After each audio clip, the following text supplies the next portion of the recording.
Hello to all you growers out there, and welcome to the second instalment of Vapor Pressure Deficit (VPD) videos. One thing an experienced grower knows only too well is that the environment in your room or tent plays the most important role in deciding your success. In part 1 we touched on plant transpiration, essentially the way temperature and humidity conditions in your grow room affect your plant's growth rates, the quality of any fruits produced, and ultimately your ability to maximise your yields. But you want to know about vapor pressure deficit. Many indoor gardeners grow successfully with only a simple hygrometer which measures temperature and relative humidity. However, measuring VPD gives much better information on the drying ability of the air around your plants, which provides a clearer insight into how much water is required by the plants to maintain its stomata moisture levels. VPD as a measurement talks about the differences between the moisture content in the air and the moisture content the air can hold when saturated. In terms of plant growth, it relates to the differences between the pressure inside the leaves and the surrounding atmosphere. It's kind of like rolling the temperature and humidity into one measurement to get a clearer picture of what's going on directly around the stomata, as opposed to just knowing what the conditions are like in the room itself. Putting it more simply, the higher the VPD, the greater the drying effect the air has on the plant's ability to transpire. The key is making sure that everything is sitting in the right ranges. In most cases, a certain amount of pressure deficit between the leaves and the outside air has a positive effect, because some level of transpiration from the stomata is needed to promote the water flow from the roots to the rest of the plant. And it is this flow that brings along with it the nutrients that are required in countless roles around the plant. If the VPD is too high, plants will lose too much water through the transpiration and the stomata will close. A low VPD indicates that the air is holding a lot of water, which slows down the plant's transpiration rates. Transpiration rates that are too low will slow down the movement of water and nutrients from the roots, inevitably causing problems leading to nutrient deficiency issues.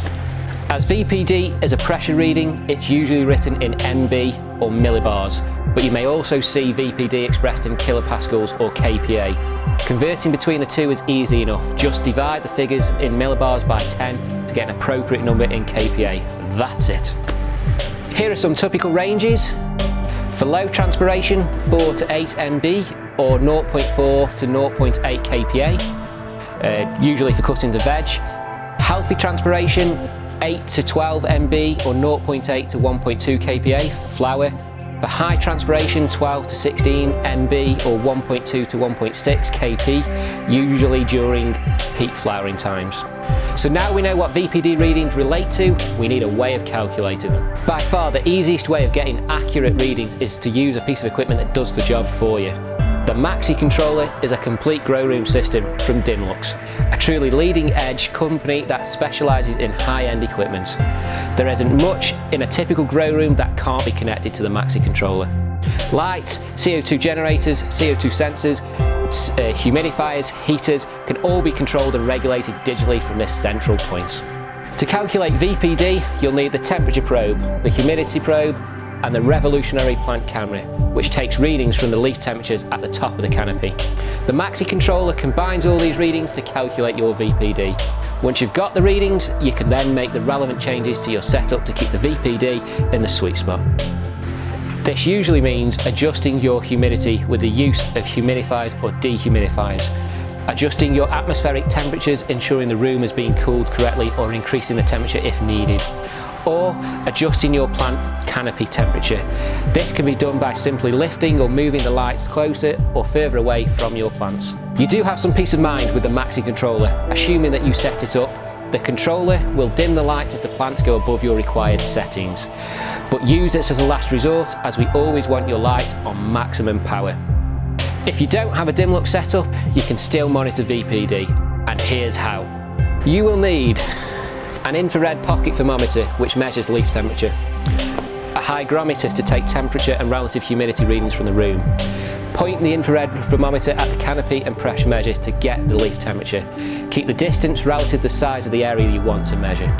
If the leaf area to measure is 30 cm by 30 cm, keep the infrared pocket thermometer 30 cm away. Have a look at the table we've included to find out what the pressure would be for that temperature at 100% relative humidity. You've now got your leaf vapor pressure. Then take the air temperature and relative humidity readings from your room with your hygrometer. Again, just check out where they intersect on the table and make a note of that number, which gives you your air vapor pressure. So subtract your leaf vapor pressure from your air vapor pressure and you've got your vapor pressure deficit. Then make changes as you see fit. VPD allows you to keep your grow room in its sweet spot for your plants, ultimately maximising your yields. I hope this helps you out guys. Happy growing.